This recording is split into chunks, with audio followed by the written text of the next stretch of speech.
really wanna be orphan when it's wartime. Niggas love the clout chase, that's the shit they glorify. I don't even try hard, this gangsta shit immortalized. No records of a trace when your crime is organized. No man is over me, I'm highest in the morning time. Low key in the birds when I cross the state borderlines. Spin your block a horrified. Fuck your bitch, you mortified. I'm standing where you draw the line, nigga, hold the line. My nutsack, I'm grabbing mine, both of mine, quit holding mine. You gon' get this work and some overtime, you know the vibe. Little nigga, you know it's me. I don't need them to notice me. When conflict get crucial, I can't help but do it bogusly. Smoke you like a stogie, beat you like you stole from me. Niggas out of body, put you back where you supposed to be. I shoot at you waking in the moment, niggas toast for you. My niggas do the most for me, that's what they supposed to. I want all the smoke, nigga, cut the shit you think bad enough and test. And you know how I'm coming, I ain't ducking nothing. You know when I pull up on your block, it's bustin'. You know how I'm coming, if you came with me. You know what's going, stop playing with me. I want all the smoke, nigga, cut the shit you think bad enough and test. And you know how I'm coming, I ain't ducking nothing. You know when I pull up on your block, it's bustin'. You know how I'm coming, if you came with me. Gang, you know what's going, stop playing with me. What's good? Shalom, shalom. I know y'all see the title. Yes. I know y'all see the title. Right? And the title is, I forgot that quick. America got ice and we got Christ. Touch not the Lord anointed, right? Yeah, we're gonna get into it. But of course, first giving all praises to the Most High, we do so. And His only begotten Son, Yahweh Shai. Hold on, Salaki up.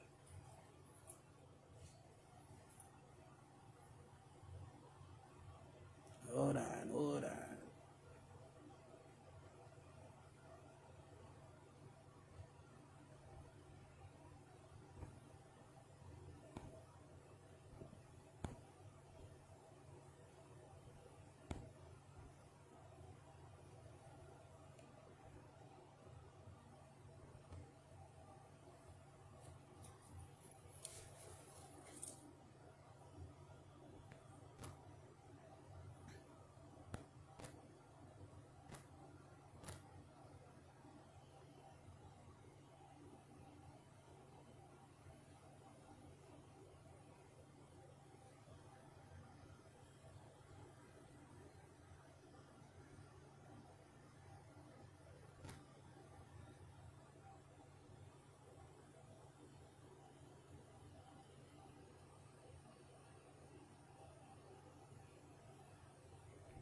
Oh yeah. Alright. Salaki.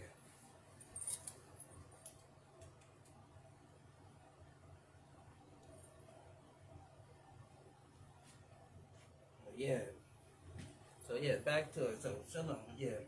So I have to get on my AV department real quick.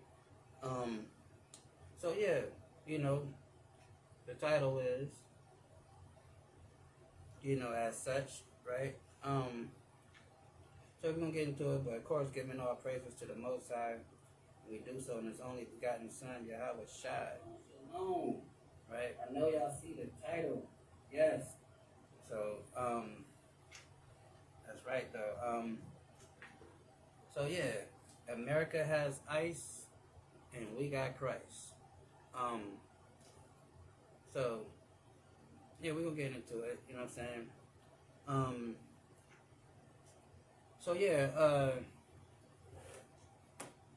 we've been seeing the news, right? This administration is doing a thing, right? Oh, what is this? Hold on.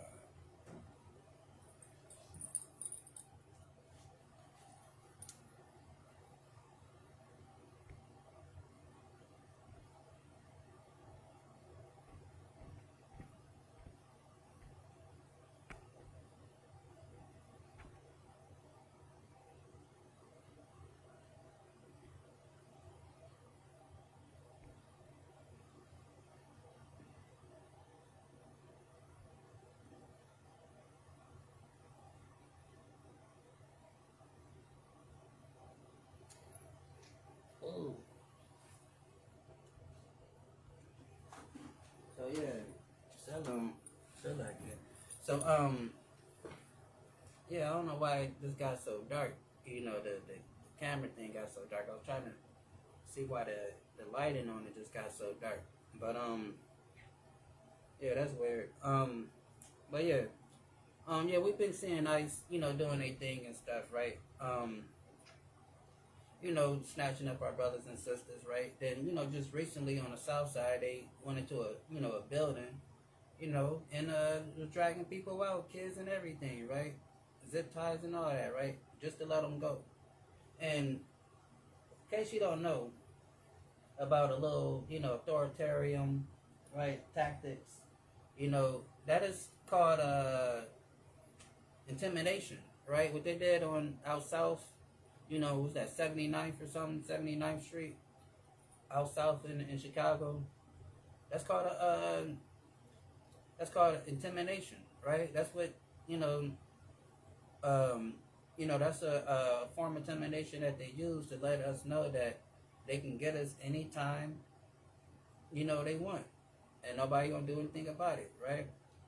And you know, a lot of us, you know, because you know, I was talking to who was I talking to? I think uh, talking to talking to my mom one day.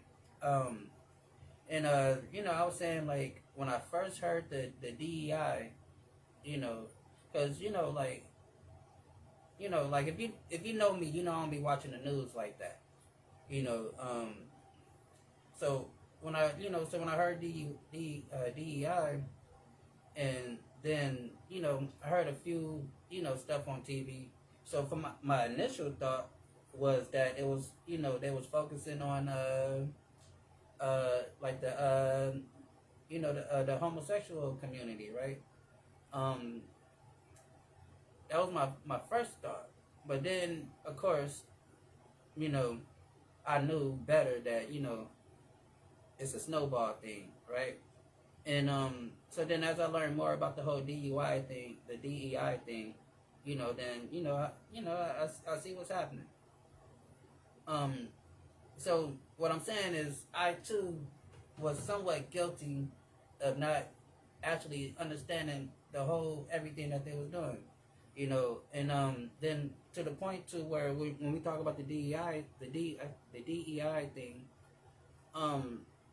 a lot of our black women got fired from their jobs. I'm sure a few that's some still working. All praises, right? But a lot of them lost their jobs.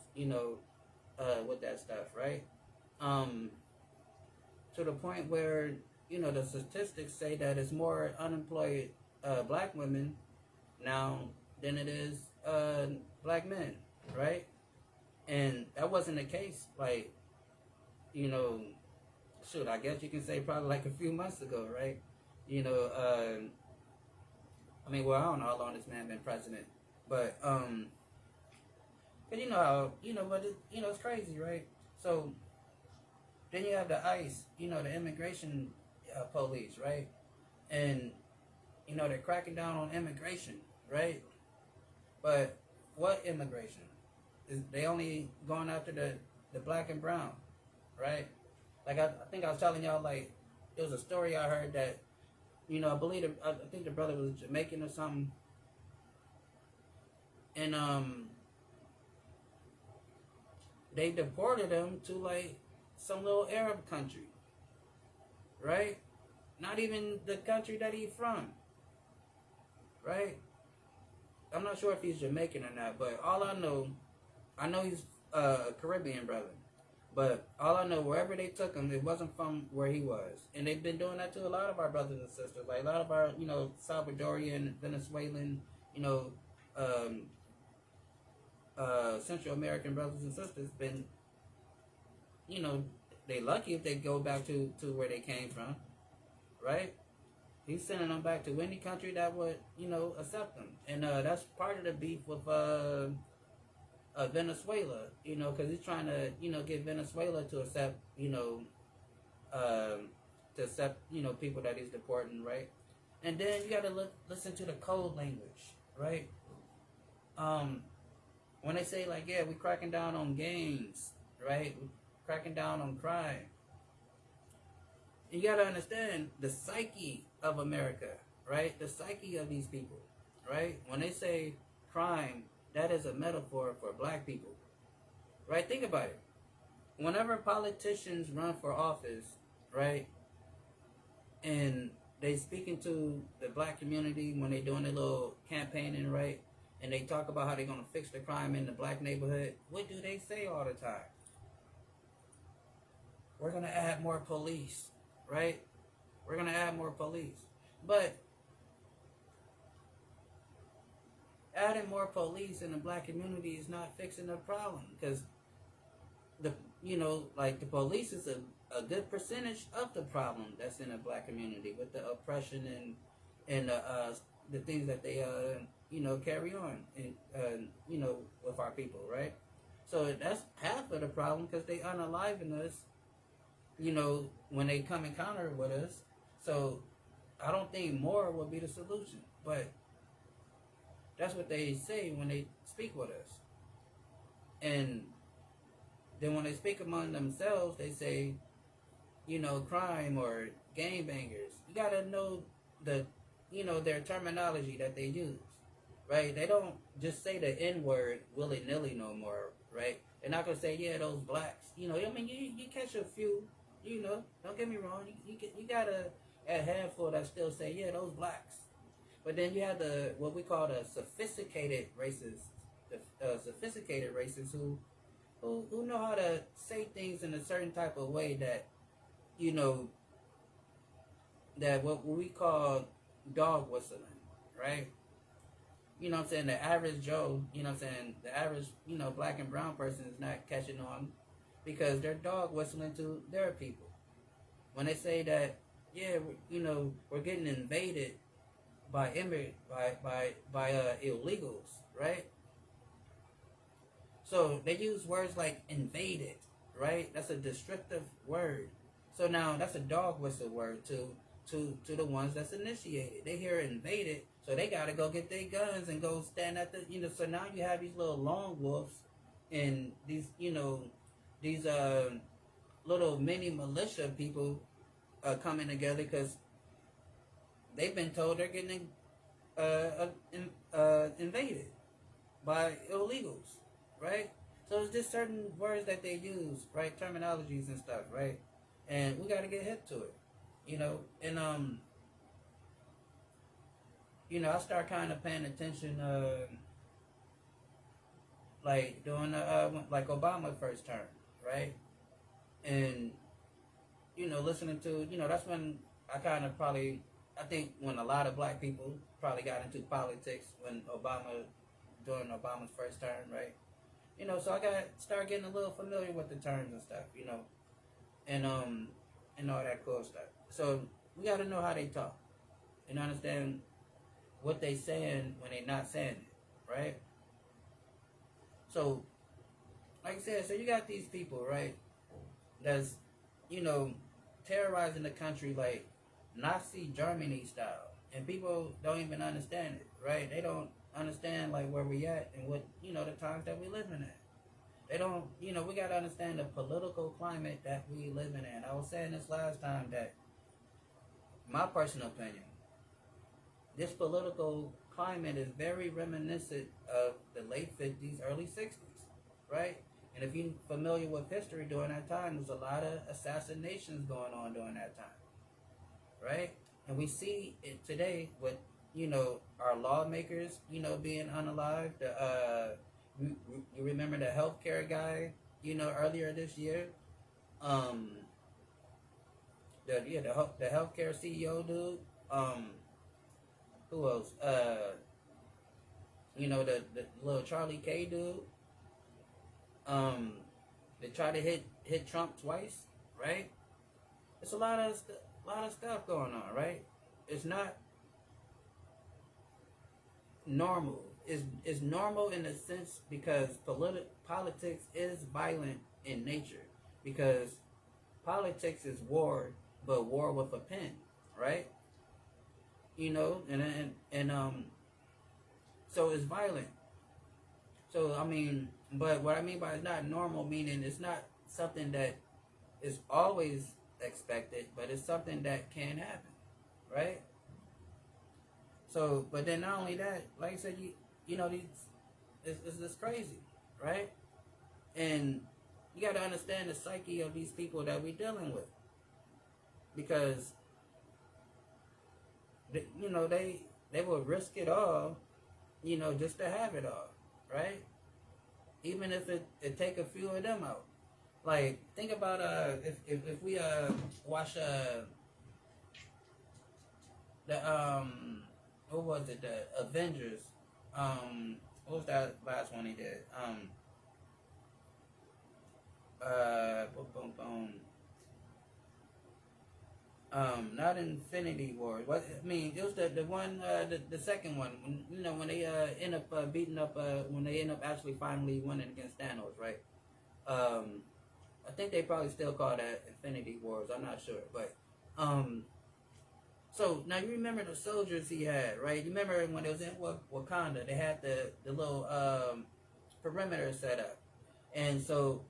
And so when they came through, the perimeter was so strong that even when they, you know, dropped their little capsules down, it was destroying some of their capsules. And then when they released their little soldiers, they was trying to get through that perimeter, and it was chopping their arms up. It was, you know, but they was basically killing themselves to get inside of that perimeter. That once they finally breached it, you know, some of twos and a few breached it, you know, but that's what we dealing with. They would harm themselves to make sure this thing don't go away that they established, right? I'll use this as an example. Kentucky, right? Republican state, we know. This was during Obama years, I believe, first term. Let me get it right. I believe 96% of the people that was on welfare during that time, because remember, like I said, this is during Obama's first term. 96% that was on welfare during that time was white, right? The other 4% was black and other, right? This is Kentucky. I don't know, was it statewide or was it a county or what? But this is what I do know. These people voted to cut themselves from receiving food stamps just because of that 4% was getting them, right? And then after they did that, they standing in the food pantry lines complaining, talking about how they ain't got no food and how horrible things is, right? But this is the psyche of them. They will starve themselves if it means that they can get you to starve, right? So they voted, 96% of them was receiving SNAP benefits. 4% was black and other, right? They voted to cut themselves off. That's what they did. Just because that 4% was getting it too, right? That's what we dealing with. But we don't understand that, right? But the Most High understand that, because the Most High is not going to let these people get away with none of that stuff, right? Let's get this real quick. I think I ramble enough. I can, man, jeez. In fact, hold on, let me find this real quick.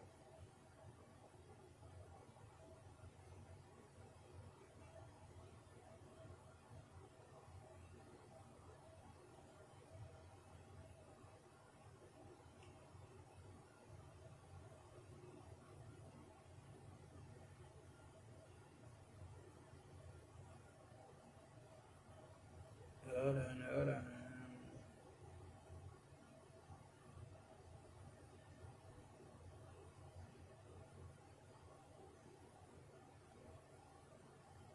So this is Zechariah 2:8, right? And it says, this is the Most High. He don't play around by his people, right? So we gotta lose that idea of thinking that these people just gonna get away scot-free, right? It don't work like that. The Most High said this. This is Zechariah 2:8. For thus said the Yahweh of hosts, after the glory have he sent me unto the nations. So these nations, these Gentiles, right? It says, will spoil you. All these nations that, had a hand in our downfall and destroying us as a people. What did the Most High say to these people? What is he telling them? He said this, for he that touches you, the Israelites, the black, Hispanic, and Native American people, he that touches you, touches the apple of his eye, right? That's what you did. You touched the apple of his eye. You know how annoying it is, right? Think about it. When you was a little kid, say like you got some siblings, right? If you grew up with some siblings, right? You know how annoying it is for somebody to take their finger and be like, stop. You a little kid, just like little kids do, right? They be like, stop, I'm not touching you, Stop, I'm not touching you. That's annoying, right? Didn't that start a lot of sibling fights, right? Your little brother or little sister playing with you, putting their finger in your face, right? That started a lot of sibling fights as a little kid, right? But imagine you actually poke the person in the eye, like boom, boom, poking them in the eye, boom, like 2 fingers this time, boom, boom, right? And what he says, for thus said the Lord of hosts, after the glory he sent me unto the nations will spoil you. For he that touches you, the Israelites, the black, Hispanic, and Native American people, touches the apple of his eye, right? So God don't like that stuff, right? And he gonna get with them for doing that. Every last one of them, right? It says, for behold, I have shaken my hand upon them, and they shall be spoiled to their servants, and ye shall know that I am Yahweh of hosts, have sent me, right? So God is like, look, when you see the destruction of these people, the downfall of these people, and you're going to know that the Most High did it because I'm telling you that I'm going to do it, right? That's what's happening right here. Let's get a little insight of how this might look. This is Isaiah 24, and let's start at 17. It says, what did it say? Hold on one sec.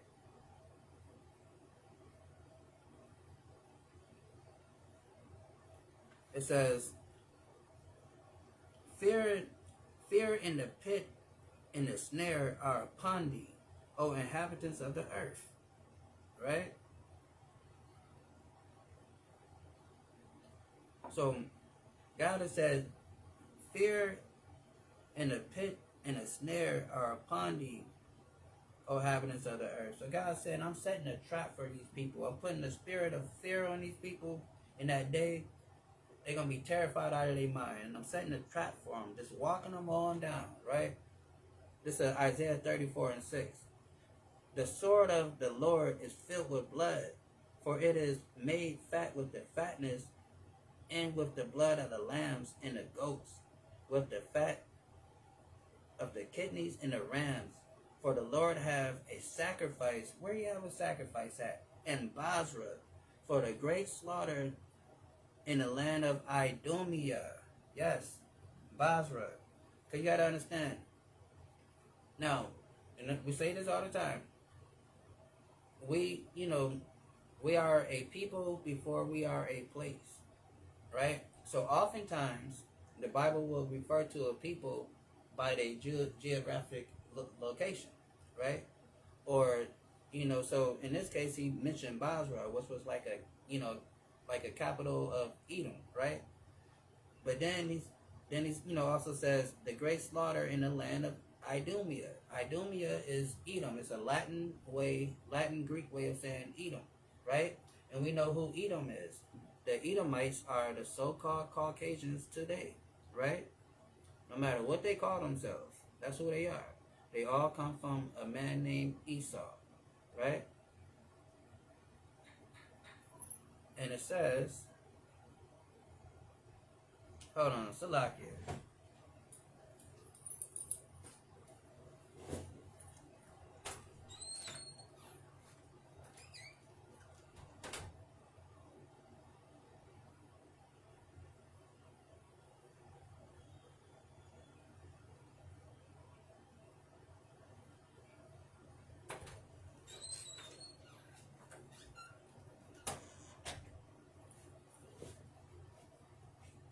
Yeah, Salakia.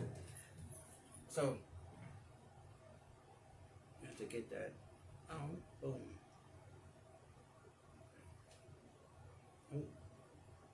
Where was that? So it says, let me read it again. So it says, the sword of the Lord is filled with blood. It is made with fatness and with blood of the lamb and goats and with the fat of the kidney of the ram. For the Lord have a sacrifice in Basra, a great slaughter in the land of Idumea. So like I said, Idumea is a Greek word for Edom, and so like I said, so this is who we talking about, the so-called Caucasian, right? So let's get it over here. Let's get back over here. Isaiah 24 and 18. And it shall come to pass that he who flee from the noise of the fear shall fall into a pit, and he that come up, hold on. It says, and it shall come to pass that he who flee from the noise of the fear shall fall into a pit, and he that come up out of the midst of the pit shall be taken into a snare.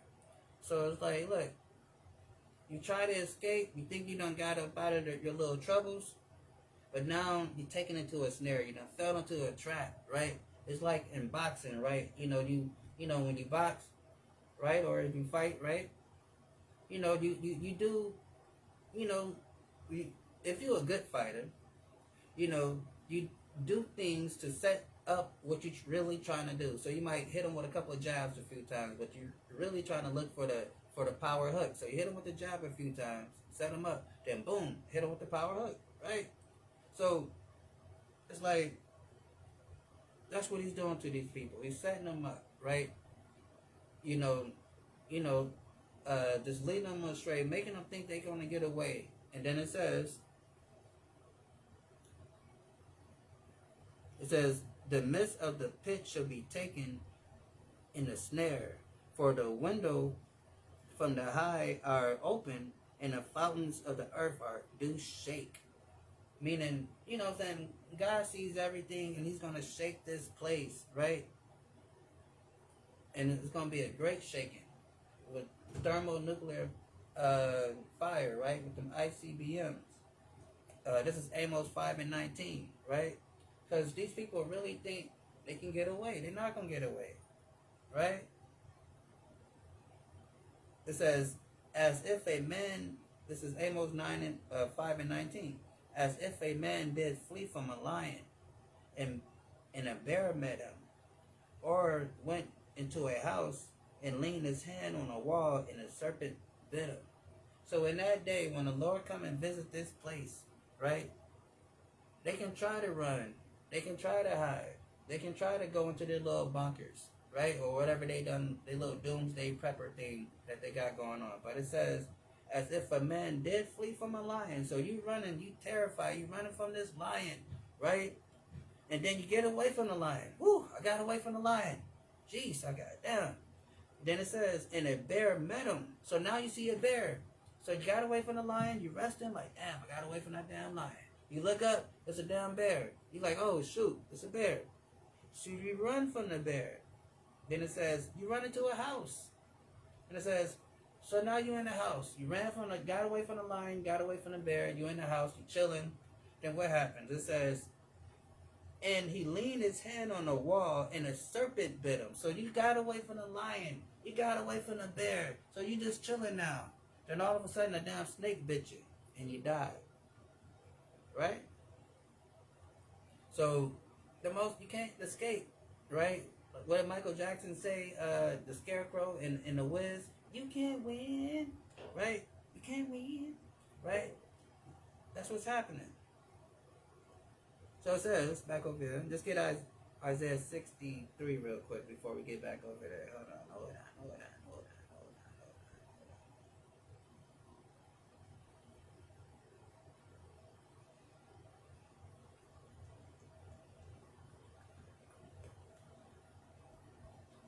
And it says this.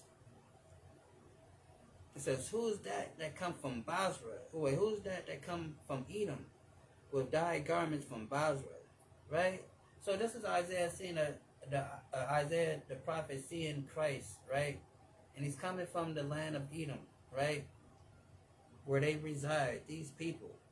And he says, who's that come from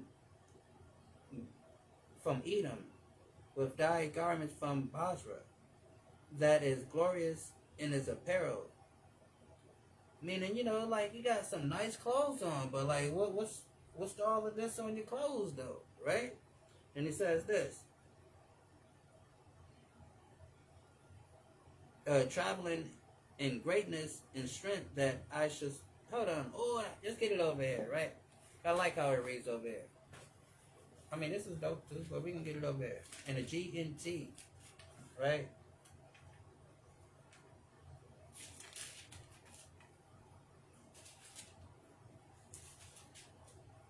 And it says this. Who is this that come from the city of Basra in Edom? Who is this so splendidly dressed in red, marching along in power and in strength?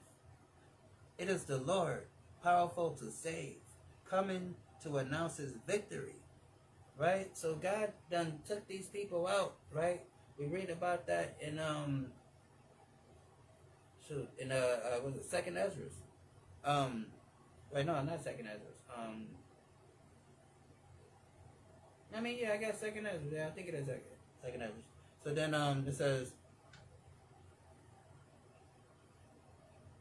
marching along in power and strength, it is the Lord powerful to save, coming to announce his victory. Why is his clothing so red, like that of someone who trampled grapes to make wine? So he's like, you dress nice, you're looking clean, right? You know what I'm saying? Looking clean, right? But you got stains all on your clothes, like you've been stepping on grapes all day. What's going on? What's up with that, right? Why you got like red stains all over your nice garments? Why do Christ, our sweet Jesus, why he got blood stains on his clothes? Let's see why he got blood stains on his clothes. It says, why is his clothing so red, like that of someone who trampled grapes to make wine? The Lord answered, I have trampled the nations like grapes. What did he say? I had 8 times stomp on these nations like grapes. What is Christ coming to do? I had trampled these nations like grapes, and no one came to help me. So Christ like, I did this all by myself.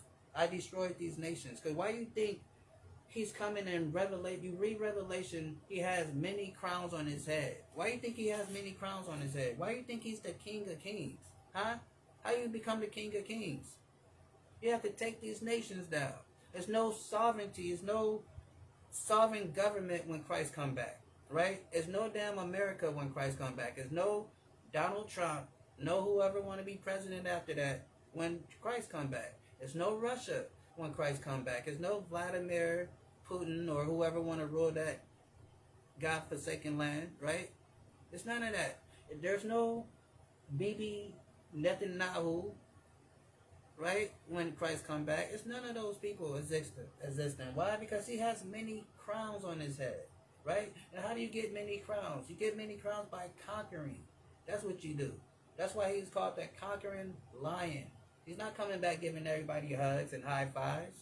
He's coming back to slaughter millions and millions when he come back with the 200 millions angels that's riding with him. You understand? Right? So, what does it say?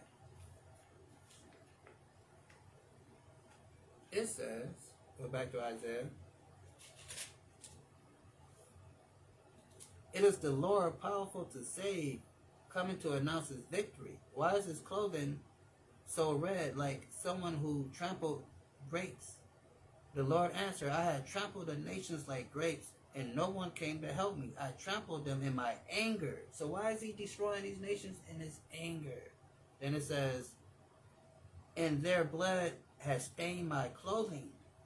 Right? That's why that's why his nice little white garment, because you know how we like to dress, man. You know, we come through, you know, if we having an all-white party, right, no day, you know what I'm saying, we coming through fresh, right? So this man was fresh when he's touched down on this earth, right? When he came down and put 10 toes down on this earth, this man was fresh. But he came to our chief enemies, Edom, right? And he had to get dirty. I hope you understand. So back over here. And it says, verse 19, and the earth is utterly broken down. The earth is clean, dissolved. The earth is moved exceedingly. Because again, when those ICBM things start to go off, that's going to cause seismic activity, right? These bombs are bigger than the ones they had in World War II. Bigger than what they hit Hiroshima and Nagasaki with, right? These things is way bigger, right? And they're going to do a lot more damage than that.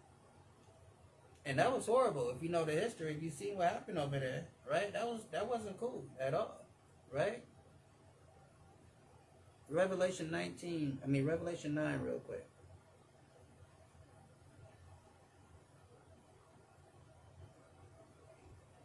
And 18. Revelation 9 and 18 says, by these three was the third part of men killed, by fire, and by smoke, and by the brimstone which issued out of their mouths. Right? So war, you know, because like I said, the Most High is putting the spirit of war on these people. Right? So through this third war that's coming, it says, what did it say again? Hold on. It says, by these three, the third part of men killed by fire and by smoke and by the brimstone which issue out of their mouths, right? And it's talking about these, you know, like I said, this warfare, right? And it says, back over here, it says, and it shall come to pass in that day that the Lord shall punish the host of the high ones that are on high, and the kings of the earth upon the earth. So he's going to punish these people. He's going to come back and do what he got to do. He's going to get with them for how they did us as a people. Right? Again, going back to him having many many crowns on his head. Right? Because it says, it shall come to pass in that day that the Lord shall punish the hosts of the high ones, all these little so-called elites, you know, these little, you know, they so-called noblemen, you know, they people of power, right? Then it says, the high ones that are on high, and the kings, and the kings of the earth upon the earth. So that's what's happening. That's how he's getting all these crowns. And it says, and they shall be gathered together as prisoners are gathered in a pit, and shall be shut up in prison after many days. They shall be visited, right? So that's what's going to happen. The Most High, these people are going into chains, shackles, right? Let's prove it. Let's get this real quick.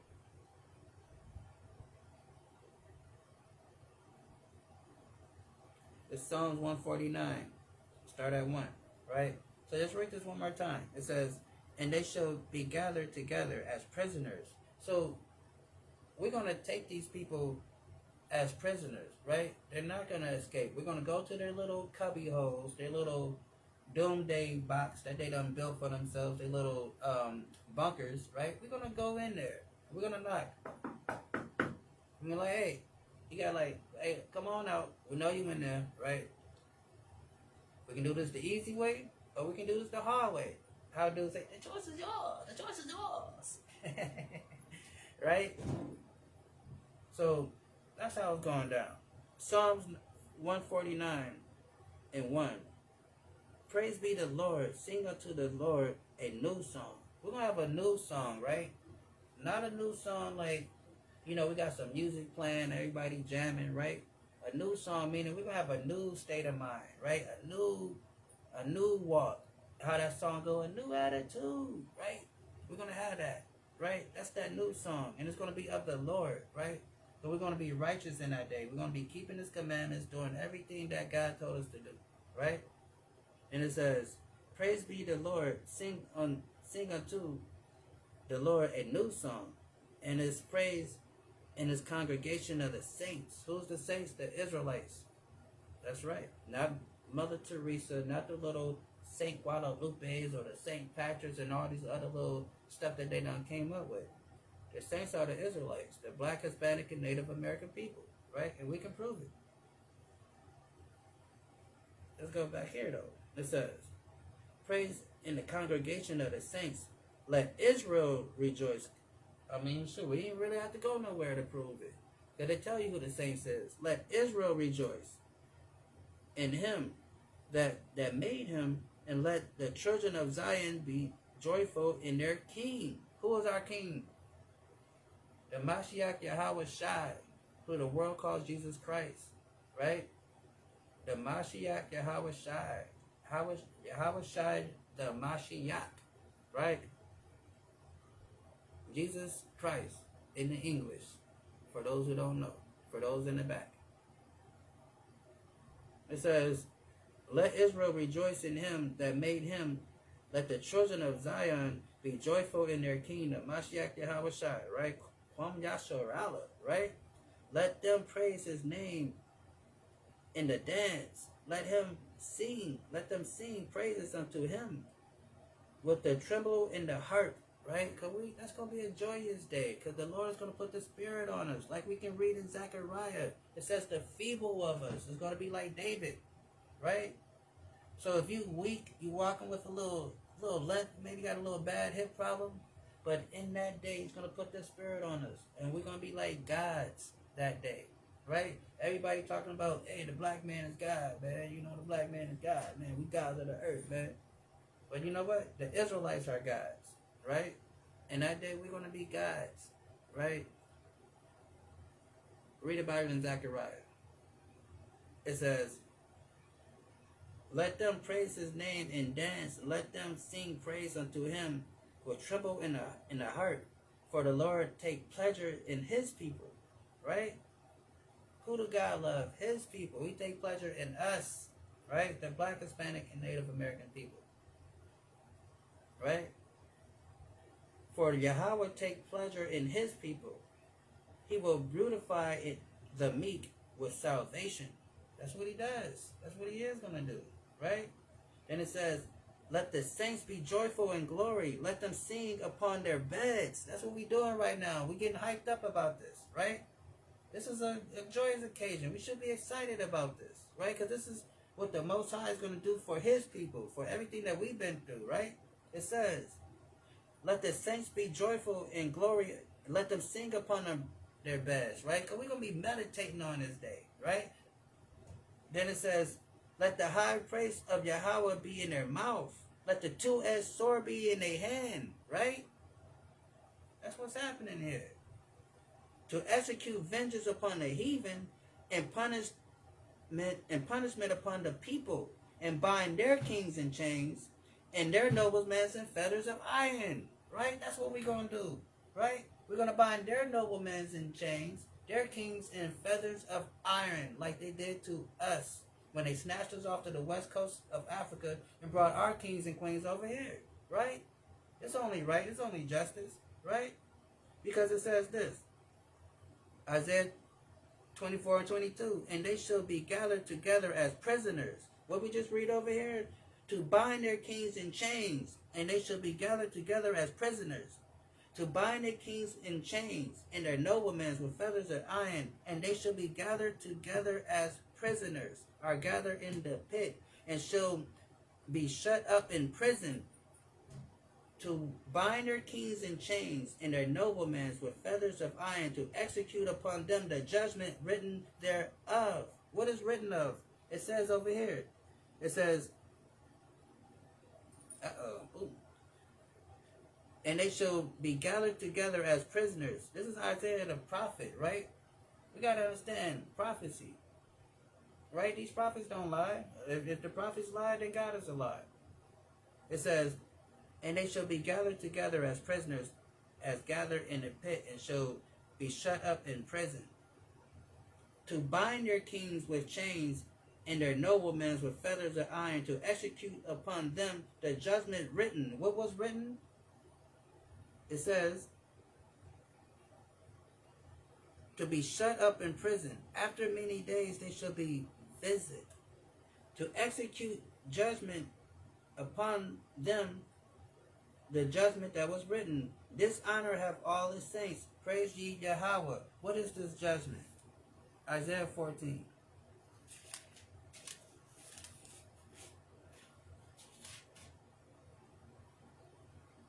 For the Lord will have mercy on Jacob, and yet choose Israel, and set them in their own land.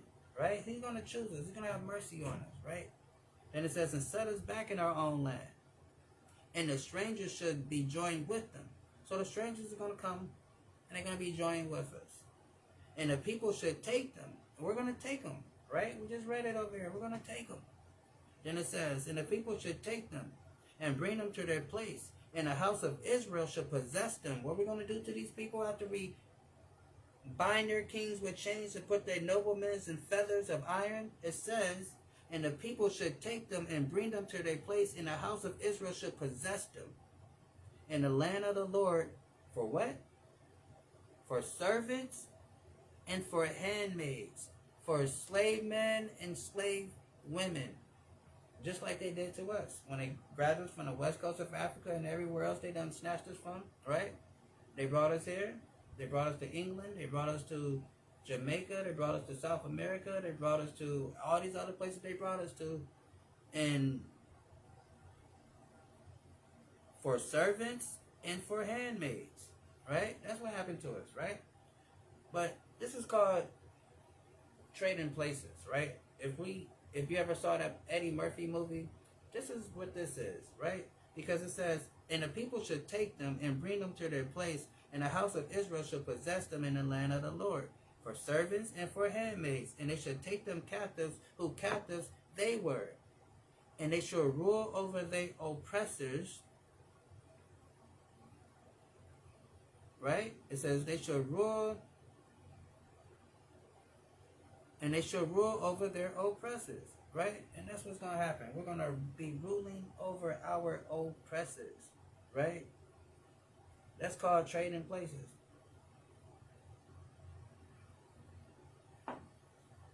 Right? Let the saints be joyful in glory. Let them sing out loud on their beds. And we're going to be joyful in singing out loud on our beds in that day. We're going to be boasting that day. Look how many Edomites I got, right? Look at this guy over here. I got, this, look at this big old Russian Edomite I got.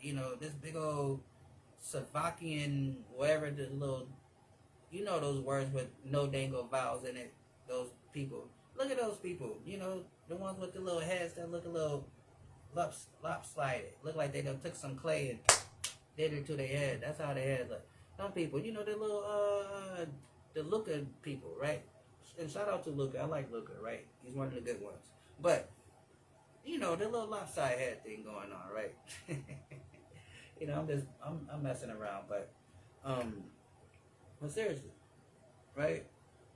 And it says, let's get Isaiah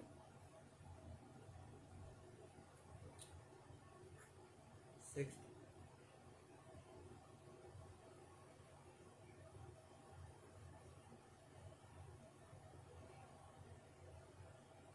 Isaiah 60 and 10 real quick, right? Isaiah 60 and 10 says, and the sons of the strangers shall build up thy walls, and their king shall nurse unto thee.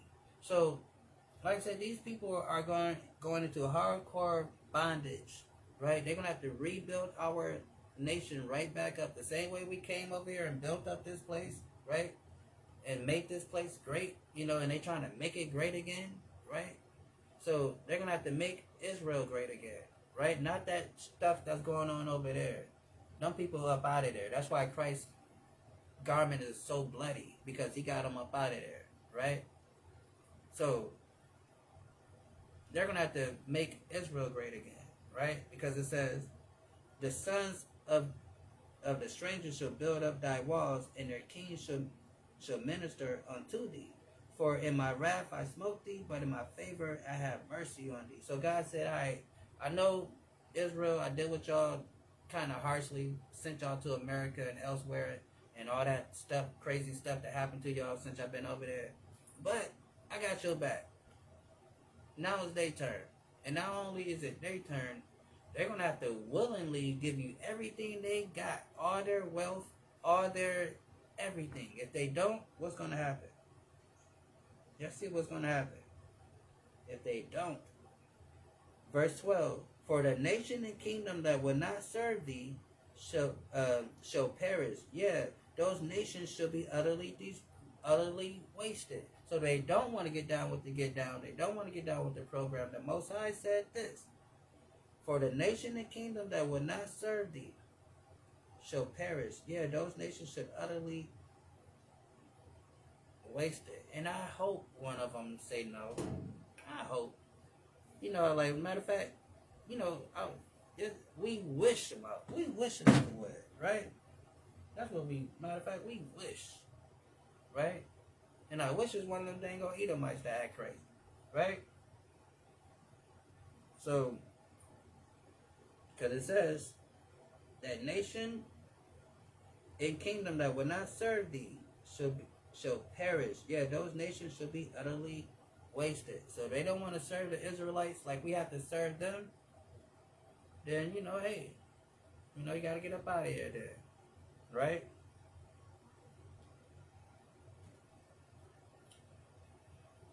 Then it says, let's go to Isaiah 44 real quick.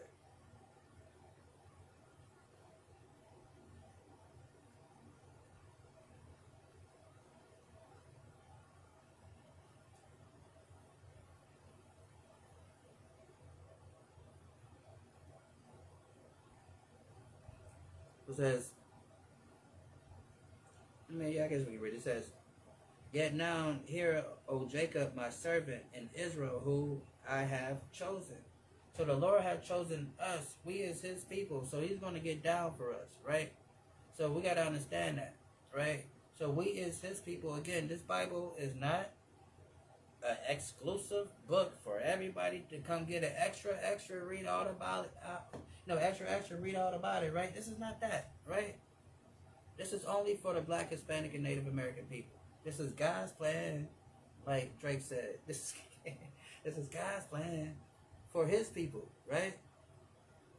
So it's not a book that anybody can just pick up and read and think is for them, because that doesn't make sense. No culture in the history of people that ever had a culture ever wrote a book that was universal for everybody.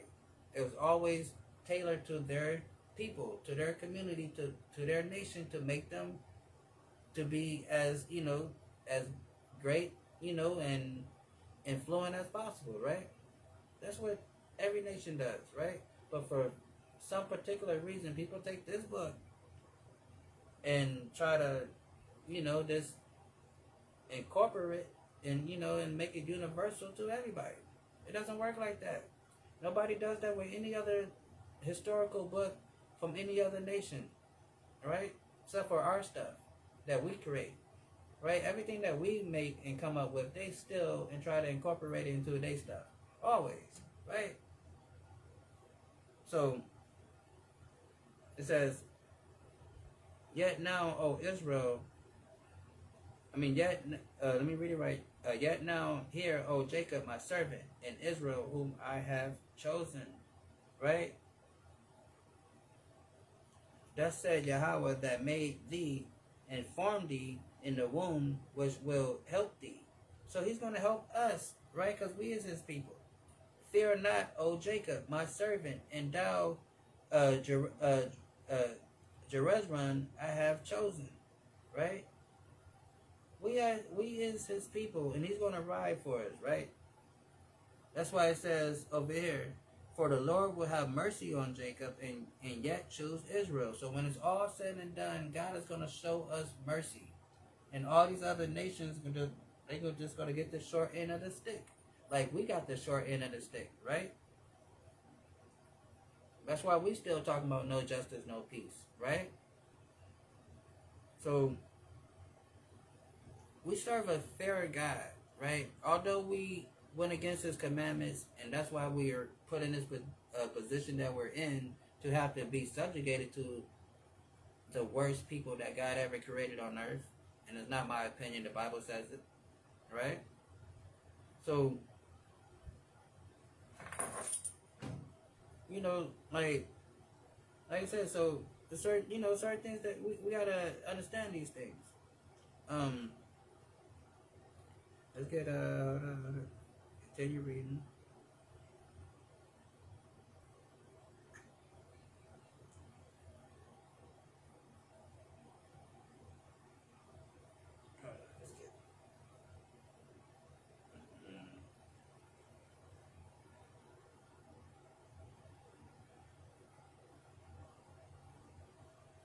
So it's Isaiah 54:3. It says, for thou shalt break forth on the right hand and the left, and thy seed shall inherit the Gentiles. Right? So this is God, right? This is Isaiah. So people like, cause I know we might have a few snowflakes, a few softies in here, right?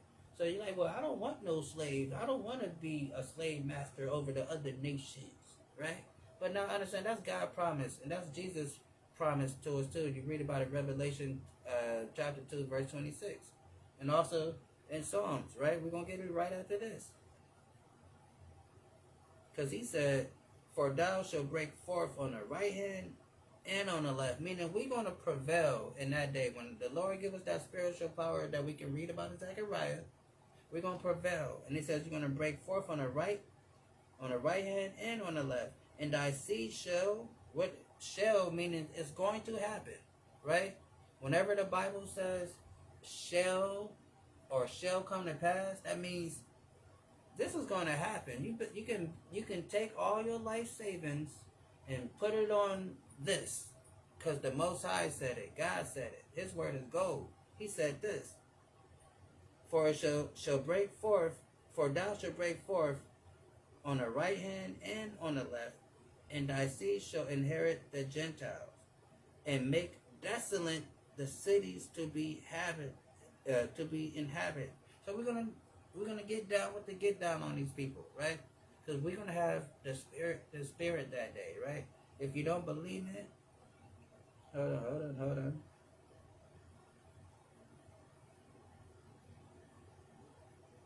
Yeah, so if you don't believe me real quick, get this real quick.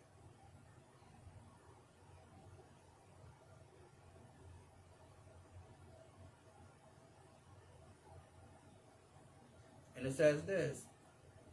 This is Jeremiah 51:20. It says,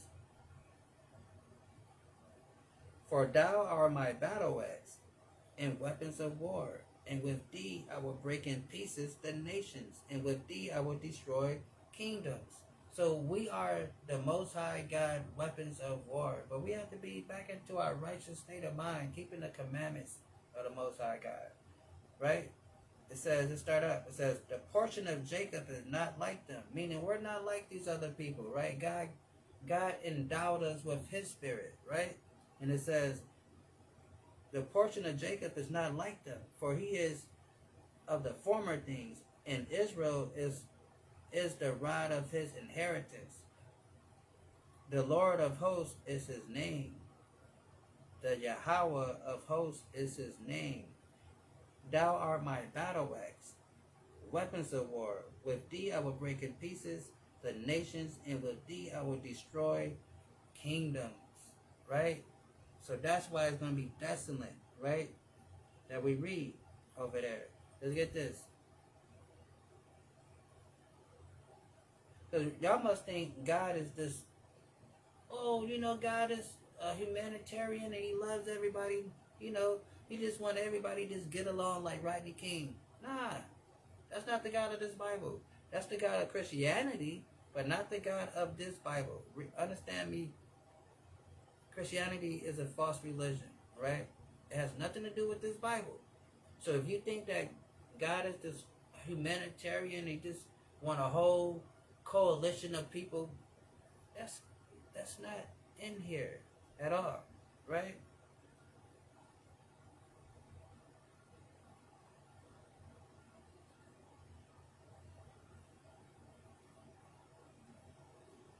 And it just prove it real quick. And it says this right here.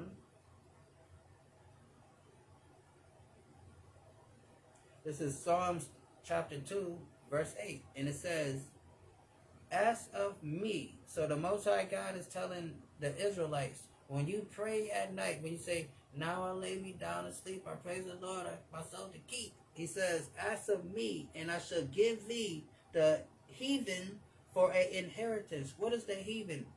That is a derogatory term for the Gentile nations, for anybody that's not an Israelite. It says, as of me. So when you say, Lord, lay me down to sleep, as of me, and I shall give thee the heathen for thy inheritance, and the othermost parts of the earth for thy possession. But you got some cornball Negroes, some coons from Cocoon County that probably don't even want these things. That think God is mean. Like, wow, why would God say that? That's not the God of the Bible. That's Christianity that brainwash you, right? This is the God of the Bible. This is the Most High God Yahweh, the God of Isaac, Abraham, and Jacob, right? Our God, the God of the Black, Hispanic, and Native American people. Yeah. Wait, get out of here. Hey, I don't know where that popped up at. So, back over here. And it says, and it shall come to pass in that day that the Lord shall give thee rest from thy sorrows, and from the fear of the hard bondage wherein thou was made to serve.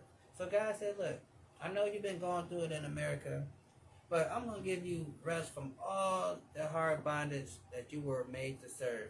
Those 500 years, all that stuff, I got you, right? Because, again, up here it says, and a people should take them and bring them to their place, and the house of Israel should possess them in the land of the Lord for servants and for handmaids, and they should take them captive, who captives they were, and they shall rule over their oppressors, right? And we read in chapter 60 that they're going to have to rebuild our nation for us. They're going to have to build up our walls. They're going to have to build our infrastructure for us. Just like how we built their cities and built their roads and started gave them the little jump start, right? They're going to have to do that too. And it says, that thou shalt take up this proverb against the king of Babylon, and say, how has the oppressor ceased? The golden city ceased. So people are going to look at America when God finally destroyed this place for what they had done to us. The nations around the world are going to look at it like, damn, wow, damn, that really happened. I can't believe it. It's going to be mind-blowing to them because everybody thinks this place is going to last forever, right? But it's not. It says, thou shalt take up this parable against the king of Babylon, and say, how has the oppressor ceased? The golden city ceased, right? That's what everybody's going to look like. Damn, America's really gone? They're going to try to go to Google Maps and type it in, and like, damn, it's not on Google Maps neither?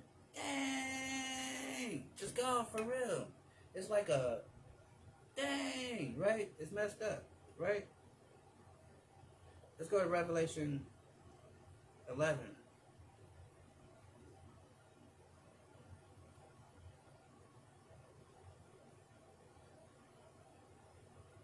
says, but the court, hold on, before we get there, hold on.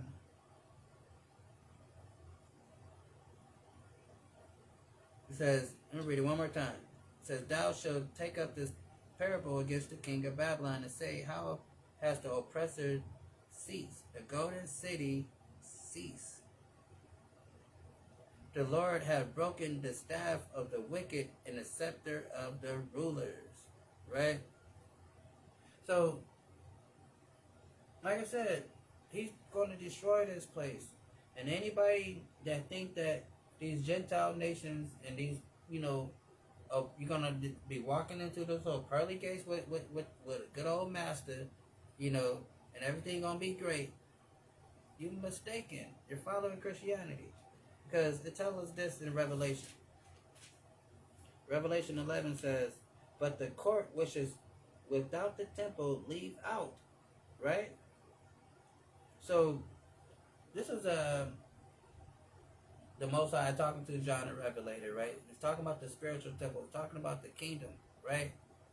And talking about the people, right? That's going to be allowed to be in the kingdom and who's not going to be in the kingdom, right?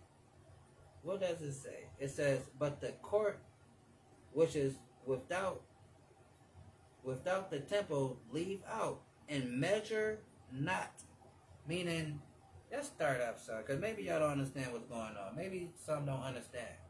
So just start up a little bit. It says, and these are, and there was given me a reed unto a rod, and the angel stood saying, rise and measure the temple of God. Right? So, our dear brother John the Revelator is being told to measure the temple of God. Right? And if you understand, we are the temple of God, right? We are the body of Christ, the Israelites, right? The black, Hispanic, and Native American people are the body of Christ. It's not anybody that believe in Jesus, if that's the case, then you and Hitler and everybody else, y'all all believe in Jesus, right? It's serial killers that believe in Jesus. There's people locked up today for horrible things that believe in Jesus. So that is not the qualification to be saved, right? There's a lot of horrendous people that believe in Jesus. The Bible says even the demons, believe in God and they tremble at his words. So that cannot be the qualification to be saved. Quit letting these people lie to you. Just believe in Jesus. Believe that he died and resurrected. Then you're saved. That's not what's going on here, right? Because that's the case. What's going on? Shoot. Why be mad at anybody? Because all they got to do is say, hey, I believe in Jesus. Right? So it says, there was given to me a reed like a rod, and an angel stood saying, rise and measure the temple of God. Right? What is the temple of God? We just said it. It's us. Right? Then it says, and the altar and them that worship therein, right? So now, give you a little historical context on the temple, right? If you're familiar with Solomon's temple, right? When the temple was constructed, right? When the temple was constructed, turn this thing off. When the temple was constructed, you had the main court, where the sacrifice and all that stuff was given, right? So then you had the outer court, right? So now the outer court was for the Gentiles. So if it's a Gentile living in the land and they want to make a sacrifice to our God, what happens? We meet them at the gate of the outer court. And they hand us their sacrifice. And we say, all right, we got you. We get it. We take it. All right, see you later. Get up out of here. You blowing up the spot, right? Then we sacrifice it. But if you're an Israelite, you are allowed into the inner court to bring your sacrifice personally to the priest. But if you're a Gentile, you're not allowed into the inner court. What I said the outer court first. You're not allowed into the inner court. You can come into the outer court, but you're not allowed into the inner court. That's where the congregation is. That's where the Israelites reside, and you can't come up in there, right? So if you understand the history of the first temple, Solomon's temple, then you can get what John is kicking right here in chapter 11, right? So just read it again. It says, "And there was given me a reed like unto a rod, and an angel stood, saying, Rise and measure the temple of God, and the altar in them that worship therein, and the court which is without the temple leave out, and measure it not, for it is given to the Gentiles." So God said, measure it not, because it doesn't matter. I'm only concerned about my people. Measure that inner court, my Israelites, right? My people, who I have chosen, right? The Gentiles, who cares how many it is of them? You know, of course, they're going to be everywhere, right? They're like roaches. They're everywhere, right? Says, but the court which is without the temple leave out and measure it not, for it is given unto the Gentiles. And the holy city shall they tread under foot 40 and 42 months, right? So that's who's over there, right? Right now, the Gentiles is over there, right? With the little curly stuff hanging from the side, got the little saucer sitting on top. Then they're going to, and they're fighting against some other little Gentiles that been over there just a little bit longer than them, right? But it tells you that it's being treaded underfoot, right? Over here. Let's go to Luke.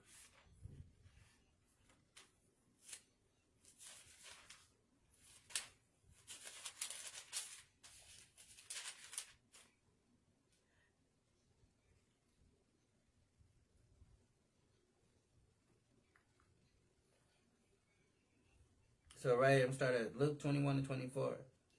And it says, and they shall be led, and they shall fall by the edge of the sword, and shall be led away captive. So this is talking about 70 AD, when the Romans finally came through and put an end to the Jewish, got me saying the word Jewish, to the state of Israel, the real state of Israel, not that stuff they got going on over there. I'm trying to watch my language. So it says, and they shall fall by the edge of the sword, and shall be led away captive into all nations. Right? That's what happened to us. After the fall of Jerusalem, of course, we fled into Africa, the west coast of Africa, right? And then eventually we got scattered to all nations. That happened with the transatlantic slave trade and the Arab sub-Saharan slave trade as well, right? And it says, and they shall fall by the edge of the sword, and they shall be led away captive into all nations, and Jerusalem shall be, this is the point, and Jerusalem shall be trodden down of the Gentiles. So those people that's over there right now to this date, right, 2025, October 4th, Gentiles. I don't care what they call themselves, right? Whether they call themselves the P word or the J word. Gentiles. Then it says, and Jerusalem shall be trodden down of the Gentiles until the times of the Gentiles be fulfilled. Right? So, and what that means, when Christ come back and crack the sky with the millions and millions of angels, then that's when those people is not going to be over there no more. Because we just read it in Isaiah 61, Isaiah 63, about his nice little white garments is stained with blood. Why is it stained with blood? Because they can't be over there no more. All right? So, where are we at? So, back over here. Hold on. Oh, yeah, that's right. Boom. So, it says, The Lord have broken the staff of the wicked and the scepter of the ruler, right?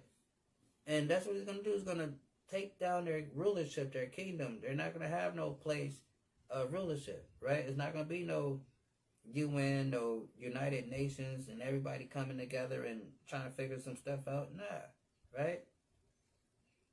None of those.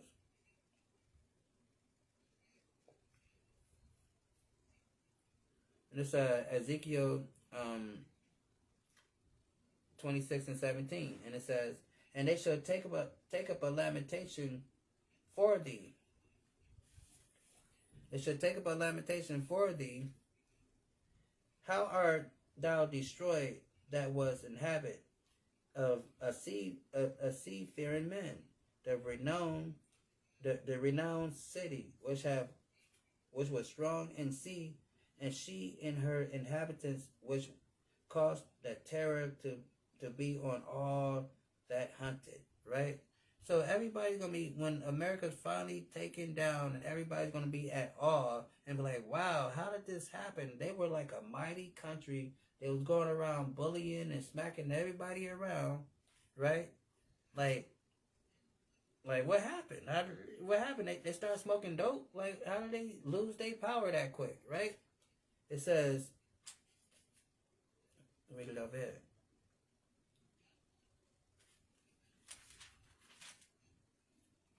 And it says, boom, boom, boom.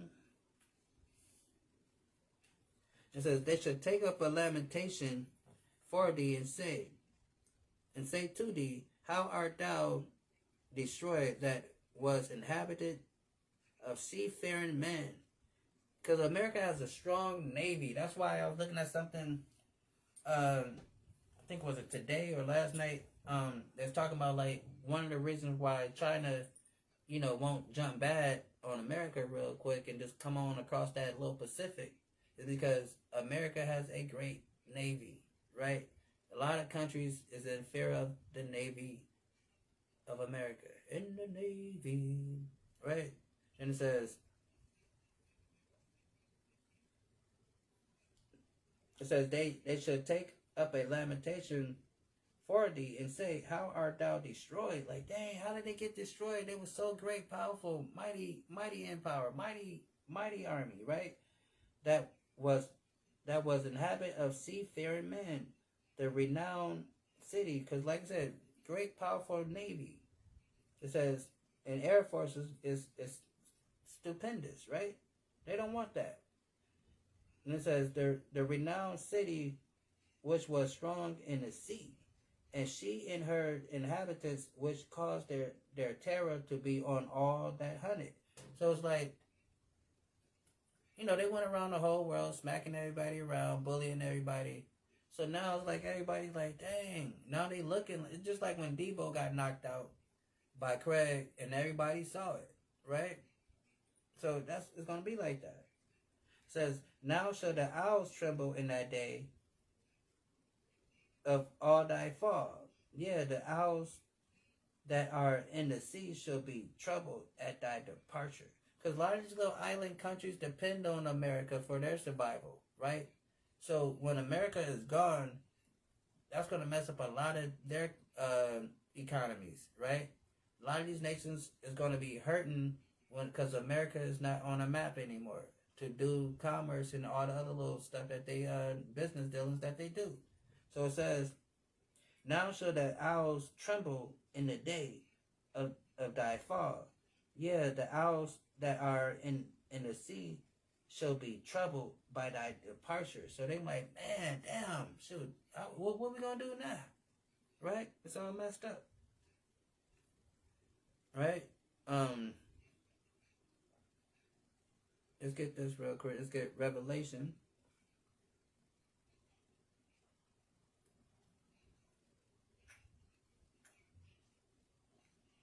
Let's get Revelation 17.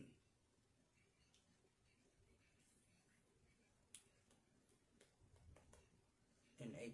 Boom. And it says, so Revelation 17 and 18. The woman which thou sawest is that great city, which reign over the kings of the earth. So that woman that is spoken about in the Revelations, speaking of America, and is letting us know, because John the Revelator had a vision of a woman sitting on a beast. You know, if you're familiar with the woman sitting on the ten-headed beast, right, with 7 horns. So that woman is America, right? And the seat is the seat of power that she sits on, right? And that's the EU and the NATO, right? So it says the woman which thou sawest is that great city which reign over the kings of the earth. So America is reigning over these countries, right? They tell these countries what to do, how to do it, when to do it, and what not to do. If they don't do it, they blow them up, right? You know, like, that's what they do over here in the West, right? And so that's why a lot of these nations, you know, these smaller nations, they jump in ship. They join in with the BRICS. You know what I'm saying? They join in with Russia, China, and India in them, right? They putting their assets with them. They like, look, America been treating us wrong all these years, forcing us to do things that we don't want to do. So, and Putin and China like, hey, why don't you come over here with us? You can still be you and do you. You know, we're going to be like, somewhat like partners, right? But we're just going to keep it at my house, right? You know what I'm saying? So, and, you know, so that's a better, sweeter deal, because Russia is being a little more nicer to them. China is being a little more nice to them, right? So, a lot of them is jumping and joining with the BRICS, you know? Then it says, back over here.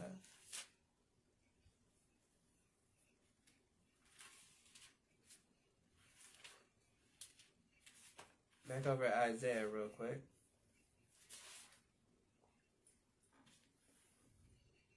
So then it says, boom, boom, boom. It says, and he's, Isaiah 14:6. And he who smote the people with wrath, with a continual stroke, he that ruled the nation. So that's what America do. America goes around and they, you know what, Trump just bombed, just blew up a couple of Venezuelan people today, I believe, right? For no reason. Talking about he got some drug terrorists, right? Like, dude, like, he, like, I don't know. I'm gonna let this, that's crazy, right? That's just crazy. Cause I'm about to go on a whole nother rant. But, it's like, what is that?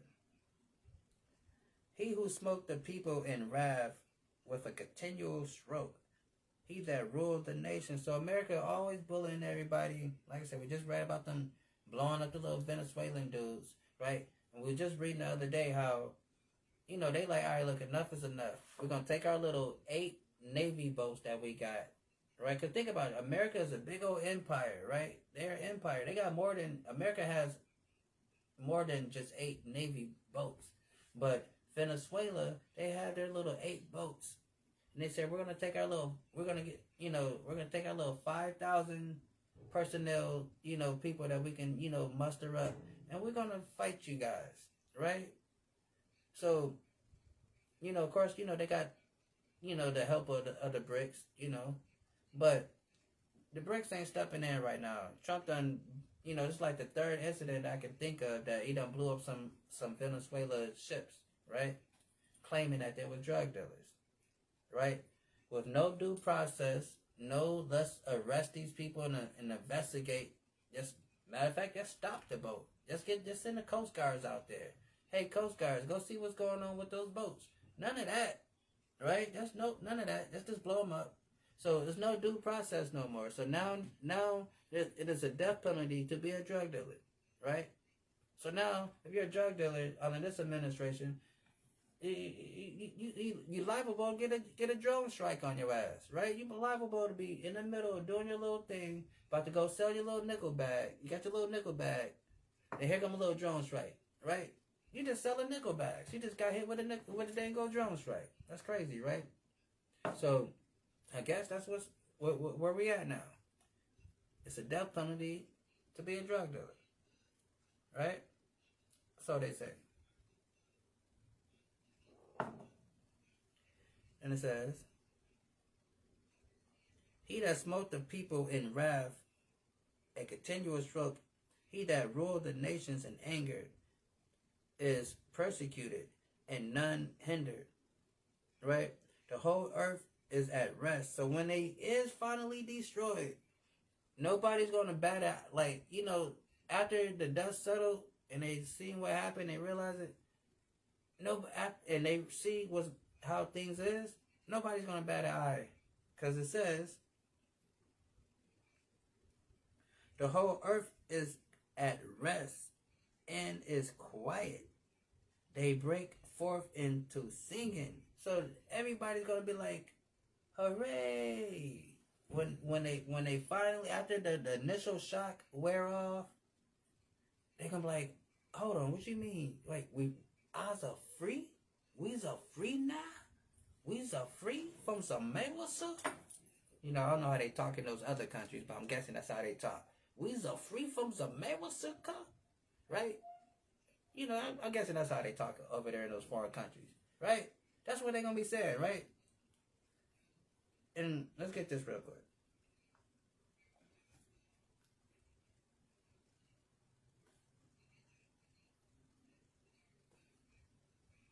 Let's get this.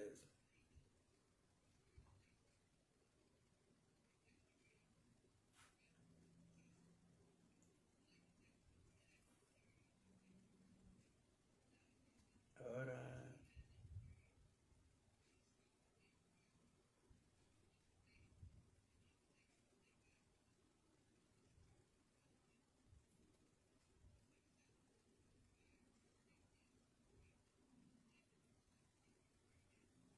So it's at Proverbs 29:2. It says, when the righteous are in authority. Right? So what happens when righteous people are ruling this earth? When the righteous are in authority, the people rejoice.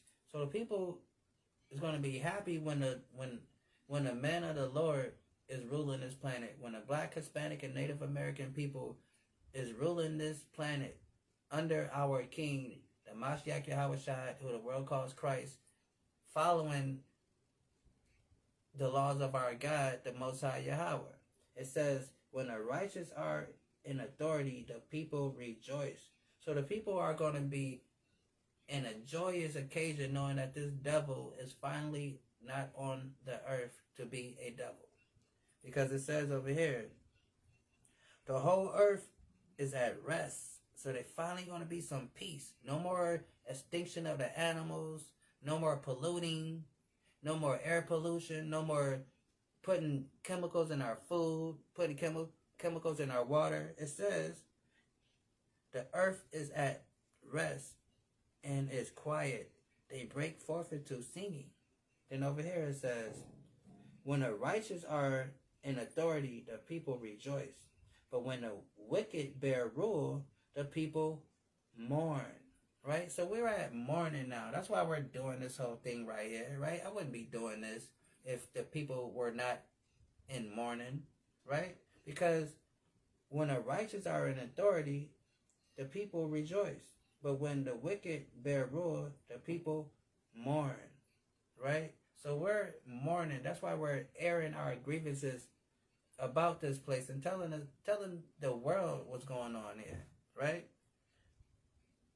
But it says over here, the whole earth is at rest and it's quiet. They break forth into singing. Right? So the people are going to rejoice in that day when it finally happens. Then it says, yeah, the fir trees rejoice at thee, and the cedars of Lebanon singing. Since thou art laid down, no feather is come up against us. So since this wicked nation is no longer in power, their military is not bullying the whole world, the nations be like, come to think about it, since them people not over there no more,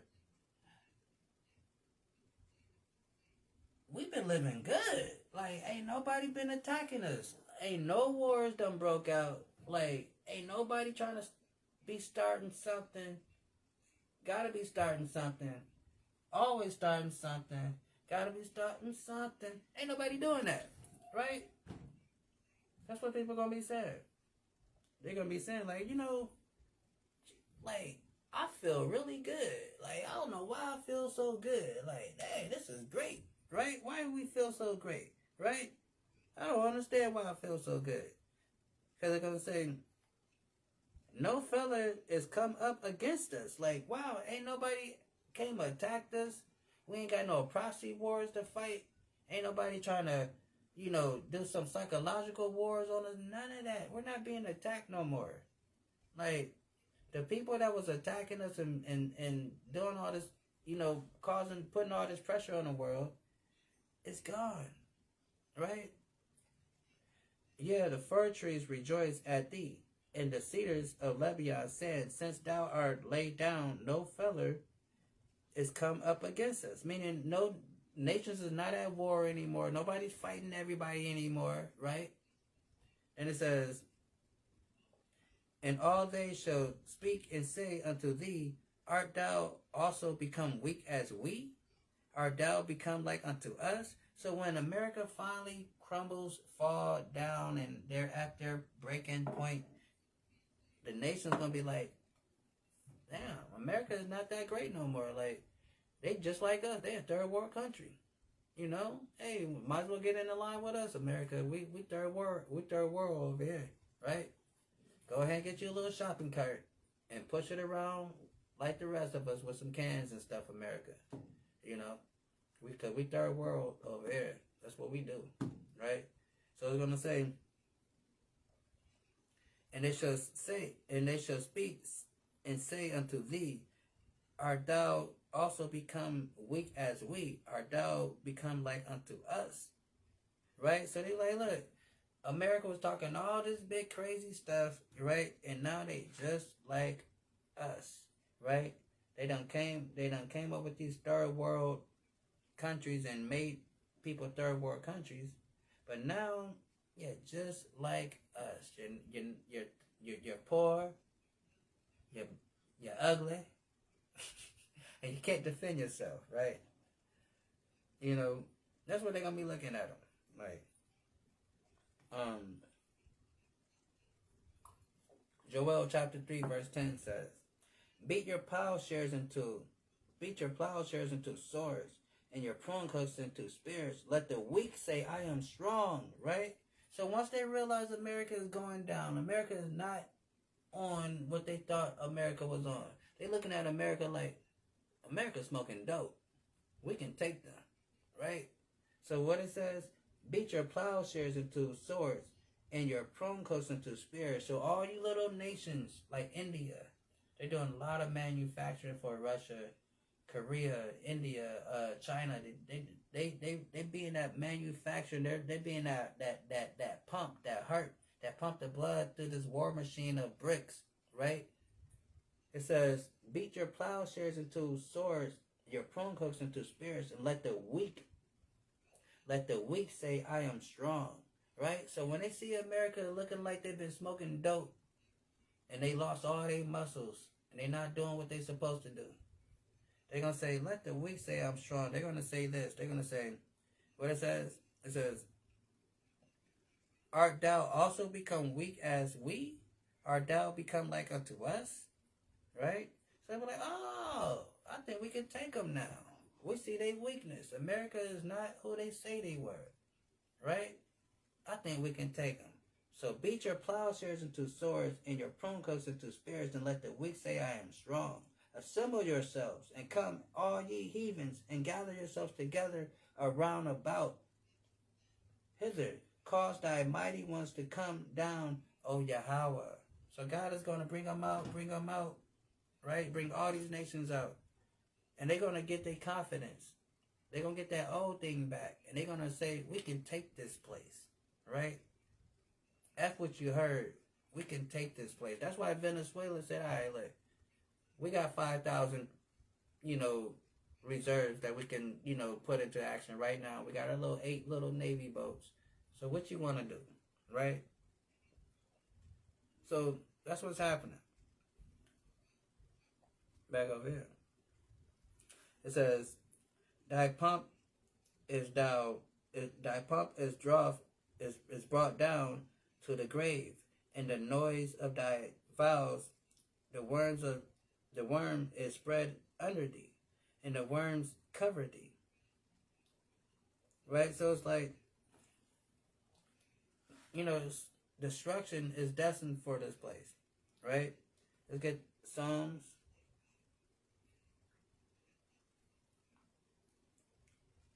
116 and 3. It says, the sorrow of death compassed me, and the pains of hell got hold of me. I found trouble and sorrow. So that's what this place is going to be for them. Trouble and sorrow. When all hell is breaking loose, it says, the sorrow of death compassed me, and the pain of hell got hold upon me. I found trouble and sorrow. Right? And that's what's going to happen to this place. Trouble and sorrow is going to come. Let's get, hold on, let's see this real quick.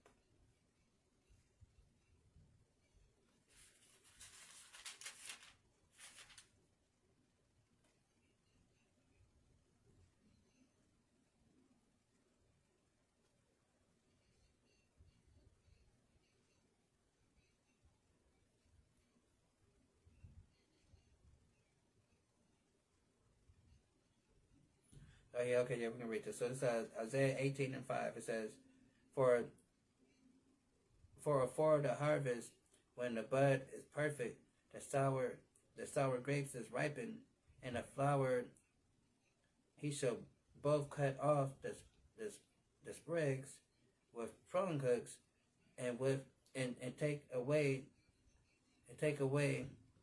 and cut down the branches. So, like I said, you farming. You cutting down you take the little prune cuts, you cut off the little sides of the little vegetables for you can, knead it up real, good, right? And it says, they shall be left together unto the fowls of the mountains, and the beasts of the earth, and the fowls shall summer upon them, and all the beasts of the earth shall winter upon them. Meaning, their bodies is going to be left for the animals of the wild to eat. So just like when you take that little, you pruning your vegetables, and you cutting off the stuff that falls to the ground, the insects and stuff and the birds what is going to eat those things. So when the Most High destroy these people, their corpse is going to be left for the birds and the insects to feast on, right? Let's get back over here.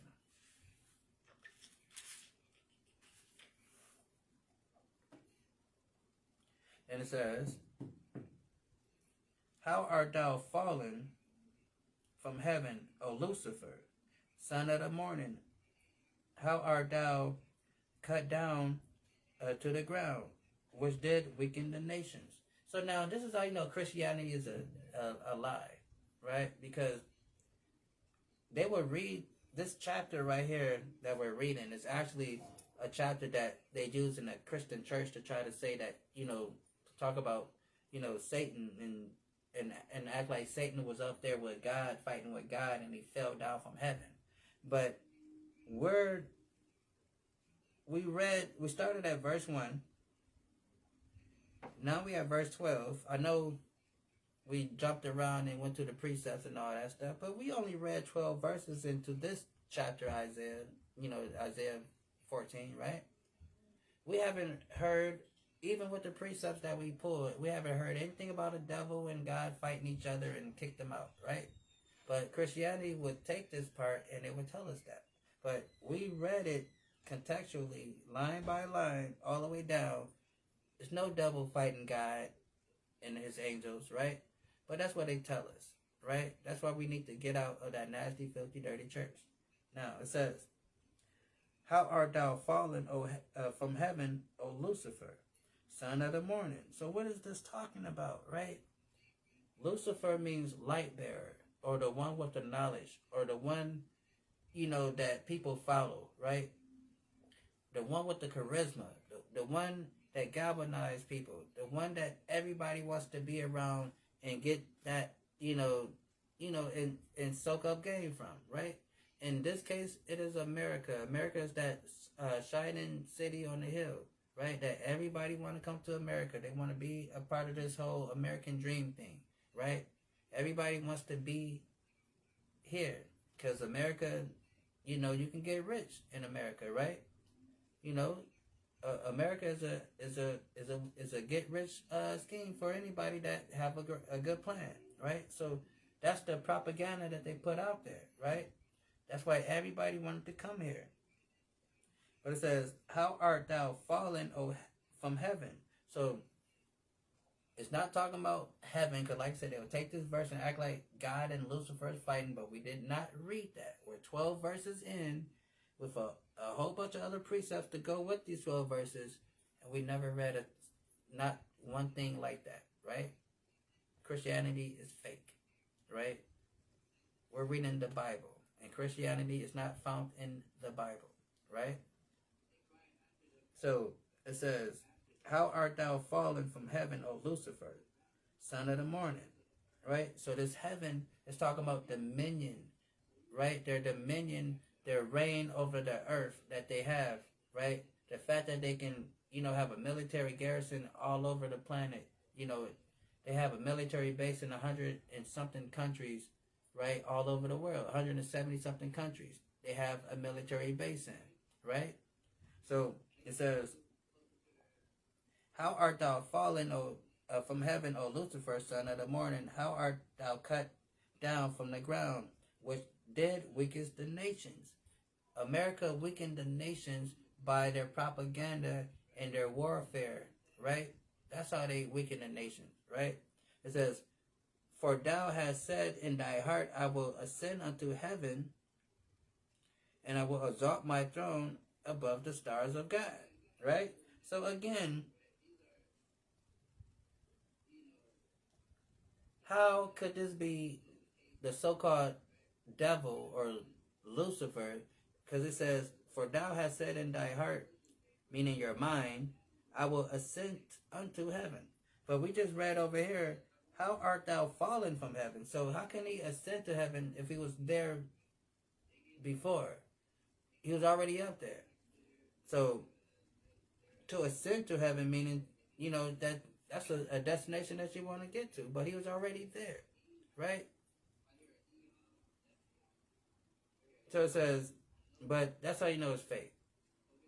So it's not talking about heaven. It's talking about heaven in the sense of dominion and rulership on the earth, right? Because that's what, whenever the Bible mentioned heaven concerning us people, it's talking about our dominion and rulership on earth. Sometimes when they talk about heaven, it's talking about the realm of where God lives. In the spirit world. Or it could be talking about the sky that we see, or the universe, right? But whenever it's talking about people, it's talking about the dominion on earth, the rulerships on earth, your sovereignty on earth. Right now we're living in their heaven, the kingdom of Edom. We're living in their heaven because they have dominion, they have their sovereignty. They make their rules, their laws, and everybody got to live in it, right? So we got to get out of that Greek mythology, Roman mythology concept of the Bible, right? God and angels are not fighting each other, right? That is Greek mythology, right? That is Roman mythology. That has nothing to do with the Bible. That is Christianity, which also have nothing to do with the Bible, right? I hope we understand. So it says, "How art thou fallen from heaven, O Lucifer, son of the morning?" So America is that city that everybody wants to come to, that bright morning star, because America is propagated as the one, right? The place you want to be. It says, "Son of the morning, how art thou cut down from the ground, which did weakest the nations? For thou hast said in thy heart, I will ascend into heaven, I will exalt my throne above the stars. And how did he exalt his throne above the stars of God? His God's people, because we are the stars of God, the 12 tribes of Israel, the Black, Hispanic, and Native American people, right? So he put his throne above us when he subjugated us and put us into slavery and ruled over us, right? So he put his throne above us, above the stars of God, and I will sit also on the congregation on the sides of the north, right? So he set over the congregation of the Most High, right? You know, and I, in the sides, then it says, and he set over us because he rules over us. So he, by the fact of them, enslaving us and doing the things that they have done, in their mind, they think they are God, right? Because they took God's people and they did such things to them, right? And it says, I will ascend above the heights of the clouds. I will make like the Most High. So he wants to be like God. That's why he exalts himself and try to, come off like he is a God, right? But he's no God. He's a base man, right? Let's get this. Hebrews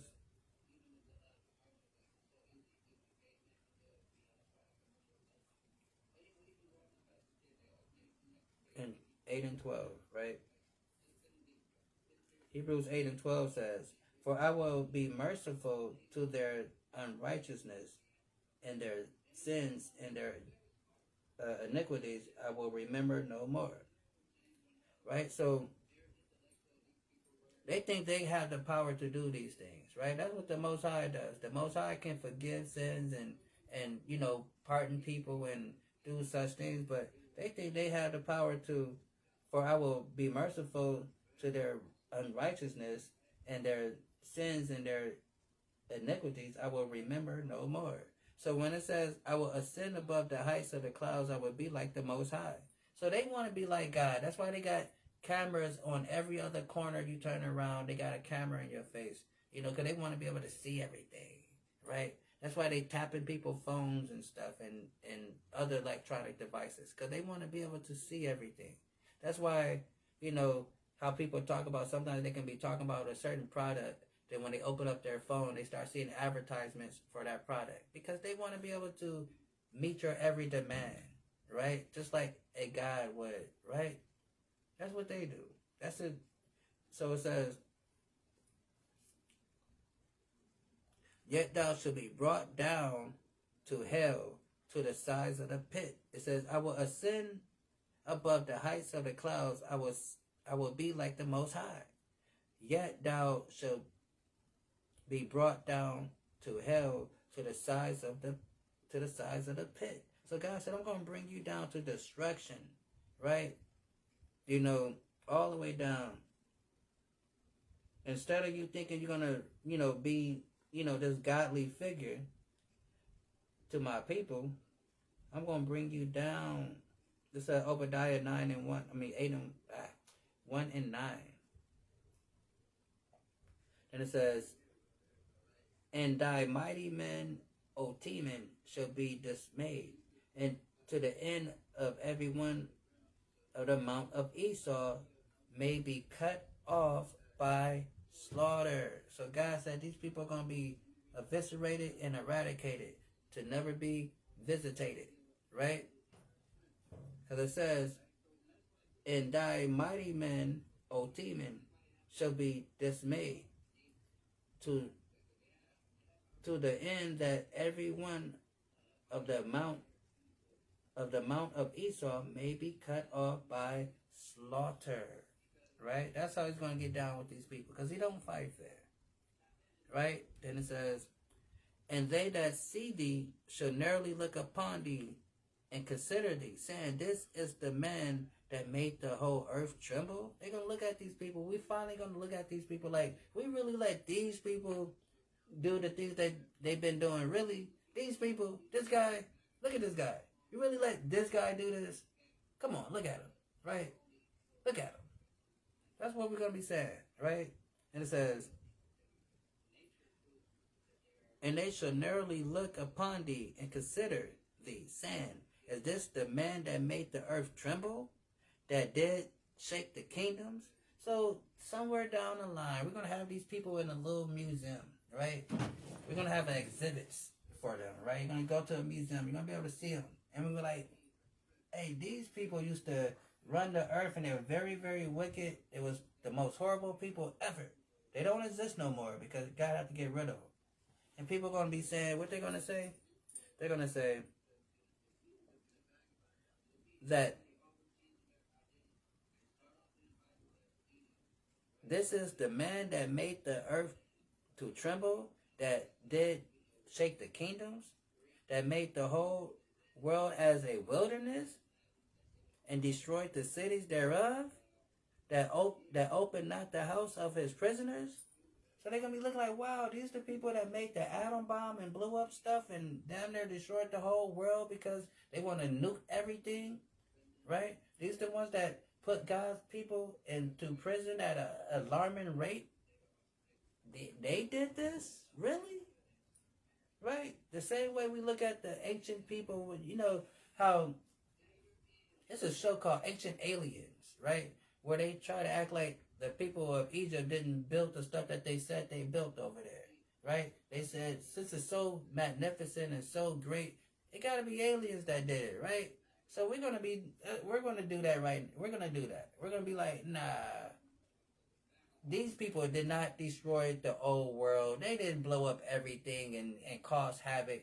Aliens did it. That's who did it, not them. They didn't do this stuff. Aliens did it. We're gonna have a show called Ancient Aliens, right? I just came up with it just now, right? All original. So don't try to copy it. In the future, I'm gonna have a show called Ancient Aliens, and it's gonna be about how ancient aliens destroyed this place called Mystery Babylon, right? Don't take my idea. I already got it, right? So they're gonna say, what they're gonna say, it says, that made the world a wilderness and destroyed the cities thereof, that opened not the house of his prisoners. Because he don't, right? That's, they're constantly trying to figure out new ways to lock us up. That's why they got, doing this whole everything, the immigration and all this other stuff, because they will not open up their prison house. They want to lock many. They want to put us back in chains any way possible. All the kings of the nations, even all them lie in glory, every one in his house, in his own house. But thou art cast out of thy grave like an abominable branch. So you're not even going to be allowed to lay in the grave. We got to get them up out of here. These are a cankerous sores. Can't have them around. Because they're going to spread. And when they spread, they're going to be vicious. And they're going to even more vicious. Because what does a disease do? A disease, it morphs sometimes. The genome code of the disease, it kind of changes a little bit. Then it starts to adapt, right? That's why certain vaccines don't work. I was looking at something. And they say that the vaccines they got today, and Lord be with you people that's just out here just being willy-nilly, but they say pretty soon the gonorrhea, the bacteria of gonorrhea is morphing so much that it's becoming immune to the vaccines that they have for it, right? For the little penicillins and stuff. So Lord forbid in the near future to you that, you end up contracting something like that, and then you think you can go to the doctor and it'd be cool. But no, this thing done morphed on you. The genetic code in that thing just got rewritten because it's getting immune to the medicine that is being used to treat it, right? So that's why these people have to be gone, because they're going to get immune to this ass whooping that we're going to be giving them. And they be like, you know what? Come on, buddy. You know that guy, that little one that get drunk and want to dare people to hit him. Come on, hit me. Come on, hit me, right? So we're going to have to get them up out of here. So it says, you can tell I'm having a little too much fun with this. You know, I started off a little angry. I'm still mad, right? But I gotta laugh to keep me from being even more vicious than I probably can be in this video. So I'm trying to be cool. Bear with me. And it says, all the kings of the nation, even all of them, lie in glory, even every one in his house. But thou art cast out of the grave like an abominable branch. Right? They're not even going to be able to stink up the grave long enough. Right? And it says, and as a raiment of those that are stained, thrust through with a sword, that go down to the stones of the pit, as a carcass trodden under feet, my bad. And it says, thou should not be joined with them in burial. So separate ourselves from these people so we not be joined with these people in burial. Right? Because thou hast destroyed thy land, and the slain of thy people, and the seed of evildoers should never be renowned, right? So these people will never ever be prominent again. Never. Why? Now this is not my words. This is our dear brother, Prophet Isaiah, speaking, you know, what the Lord told him. And what did the Most High Yahweh tell him? He says, prepare slaughter for his children, for the iniquity of their fathers. Right? Because a lot of people say, well, you know, I didn't have slaves. I don't have slaves. You know, I didn't live back then. You know, or some people would say, well, you're not a slave. You wasn't back then. You don't got anything to do with that. Like, slavery doesn't have an effect on us today. The reason why they got them people out of Nazi Germany and stole the land and stole a place for them to be at, because they understood trauma. They understood that they cannot be over there in Germany with those people and with the stuff that happened to them. So we need to steal a place for them for they can be at. Right? So to think that the Most High God don't get down like how we get down when we're reading it is crazy. That's how you know Christianity is a hell of a drug, right? It says this, prepare slaughter for his children, for the iniquity of their fathers, that they do not rise nor possess the land, nor fill the world with cities. God don't want none of that no more. Had enough of it. Seen it, watched it, done it, don't want to see it no more. Right?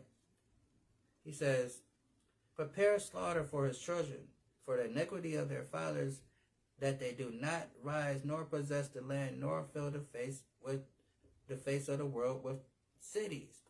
So it's no more, you know, you're not coming, it's no more. Like I said, the next time, in that day, after they served their 1,000 years of hardcore bondage, right, according to Revelation, in that day, again, next time we will be talking about them is when we're taking our kids to the museum, right? And that's thus saith the Lord.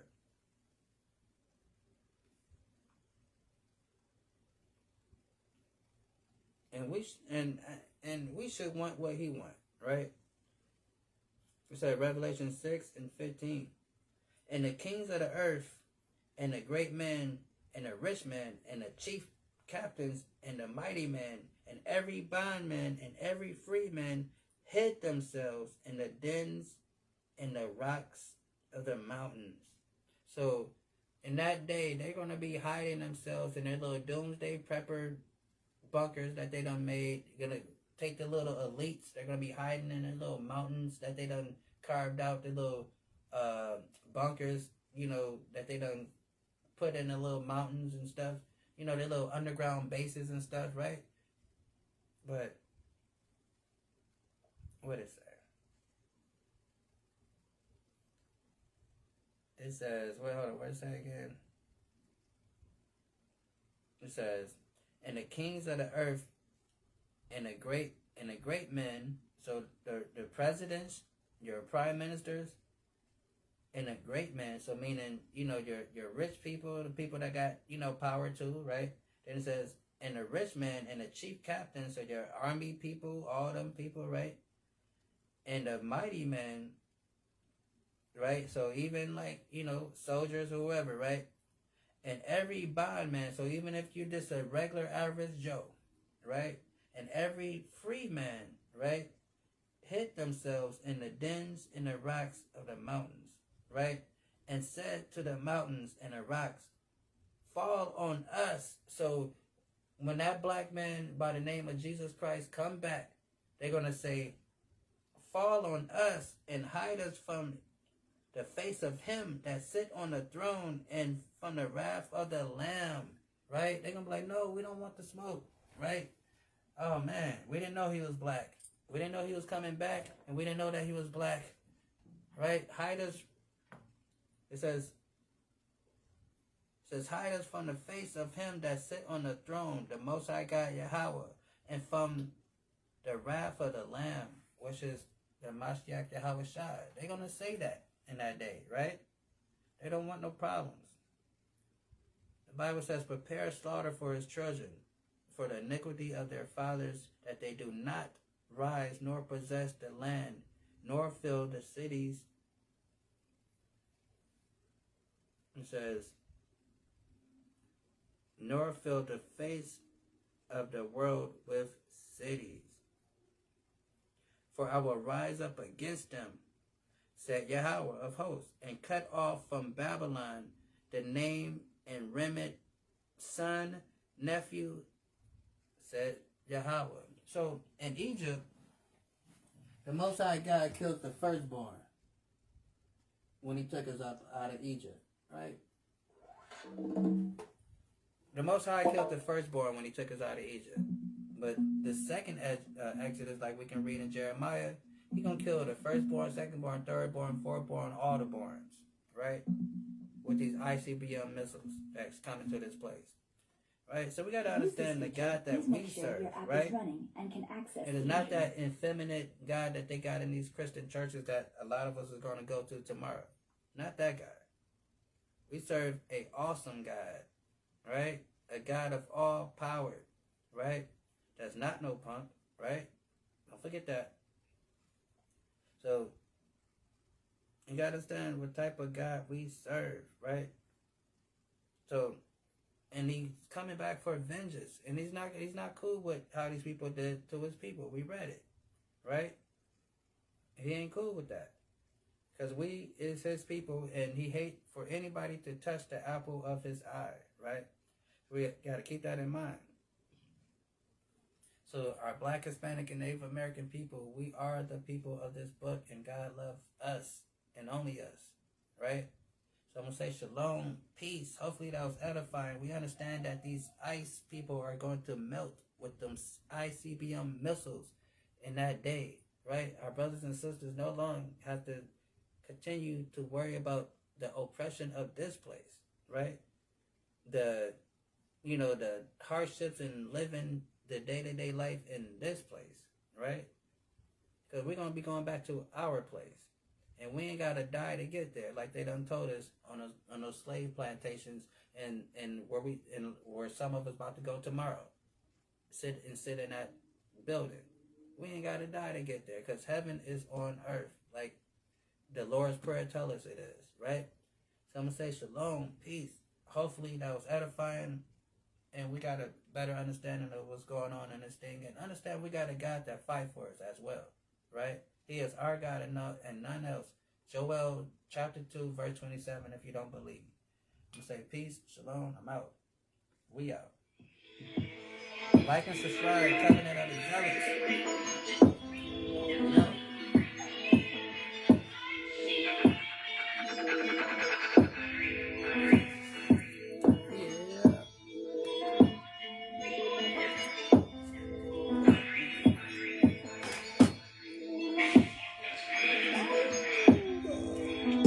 ain't really wanna be moving when it's wartime. Niggas love the clout chase, that's the shit they glorify. I don't even try hard, this gangsta shit immortalized. No records of a trace.